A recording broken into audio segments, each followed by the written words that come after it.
जय माता की। सभी भक्तों को हमारी अनंत शुभ मंगल कामनाएं। नवरात्र के पुनीत पावन बेला में माता रानी का जो नमा स्वरूप है, माता दुर्गा का जो नमा रूप है, वो माता सिद्धदात्री के नाम से जाना गया। माता सिद्धदात्री अष्ट सिद्धियां और 9 निधियों की अधिष्ठात्री देवी हैं। जो जैसा पात्र भक्त होता है, बड़ी बड़ी योगी संत महापुरुष साधक सिद्धक लोग इनकी आराधना करके सिद्धि प्राप्त करते हैं, मनोवांछित फल प्राप्त करते हैं। विद्यार्थी लभते विद्याम, धनार्थी लभते धनम, पुत्रार्थी लभते पुत्रान, मोक्षार्थी लभते गतिम। जिन्हें विद्या की कामना है, विद्या की कामना को लेकर के, ज्ञान की कामना को लेकर के, आध्यात्मिक ऊर्जा की कामना को जिन्होंने नवरात्र उपवास व्रत इत्यादि माँ का पूजन अर्चन बंदन किया, 9 स्वरूपों का पूजन किया, माता रानी उनकी पात्रता के आधार पर सिद्धि प्राप्त कराती हैं, सिद्धि देती हैं, कृपा वर्षाती हैं।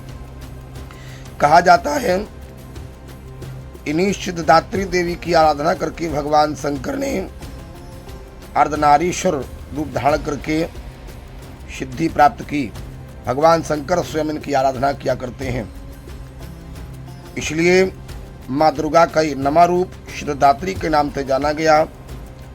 और विधा है कि नवरात्र की व्रत उपवास रखने के बाद में साधक सिद्धक योगी संत महापुरुष गृहस्थ ब्रह्मचारी इत्यादि सभी भक्तजन व्रत पूर्ण करके, कन्याओं का पूजन करके उपवास तोड़ते हैं, व्रत तोड़ते हैं, व्रत का पालन करते हैं, कन्या पूजन करते हैं। जो भक्त जिस जैसा पात्र होता है, माता भगवती सिद्धदात्री देवी उसको वैसी सिद्धि प्राप्त कराती हैं, सिद्धि प्रदान करती हैं, देती हैं।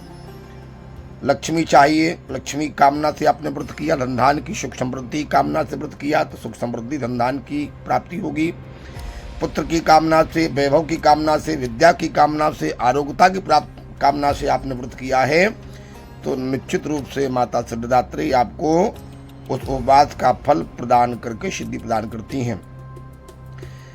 जिन माताओं ने, बहनों ने, भक्तों ने, संत महापुरुषों ने, साधक सिद्धकों ने व्रत किया है, माता भगवती सिद्धदात्री उनको मनोवांछित फल प्रदान करें। माता भगवती सिद्धदात्री से हमारी प्रार्थना है।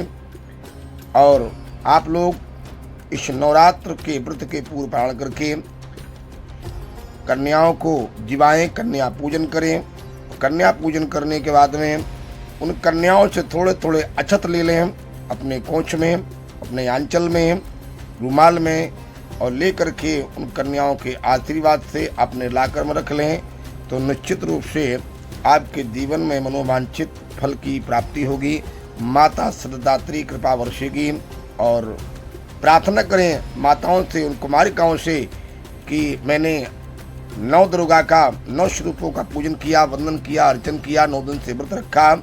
माता भगवती 9 दुर्गा के 9 स्वरूप हमारे जीवन में कृपा वर्षाएं, विद्या बुद्धि ऐश्वर्य आयु आरोग्यता प्रदान करें। ऐसी प्रार्थना करके निवेदन करें कि पुनः 6 महीने के बाद जब वसंत ऋतु आए, बसंत ऋतु में आप पुनः हमारे घर में पदार्पण करें, कृपा वर्षाएं और हमारा जीवन मंगलमय करें। ऐसी प्रार्थना जब करेंगे तो निश्चित माता रानी आपके जीवन में कृपा वर्षाएंगी और कल्याण करेंगी। इसी के साथ में सभी भक्तों के लिए हमारी अनंत शुभ मंगल कामनाएं। 9 दुर्गाओं की, 9 देवियों की और 9 कुमारिकाओं की, माता के 9 स्वरूपों की पूजा का फल आपको प्राप्त हो। माता रानी कृपा बनी रहे, ऐसी हमारी शुभ मंगल कामनाएं। जिन भक्तों ने कलश का स्थापन किया था तो कलश के अंतर्गत समस्त तीर्थों का निवास, वरुण देवता का निवास, चारों वेदों का निवास, ब्रह्मा विष्णु महेश का निवास, गायत्री का, शांति का, पुष्टि का, तुष्टि का निवास होता है।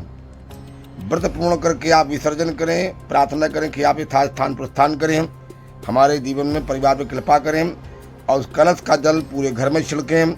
जो जवारे इत्यादि जगह होंगे वो जवारे को माता रानी को भेंट करके प्रसाद स्वरूप लेकर के अपने थोड़ा लाल कपड़े में, पीले वस्त्र में बांध करके लाकर में रख दें और शेष जवारे आप किसी नदी के तट पर देवी के स्थान में जाकर विसर्जन कर दें और माता रानी का आशीर्वाद प्राप्त करके अपने जीवन को मंगलमय बनाएं।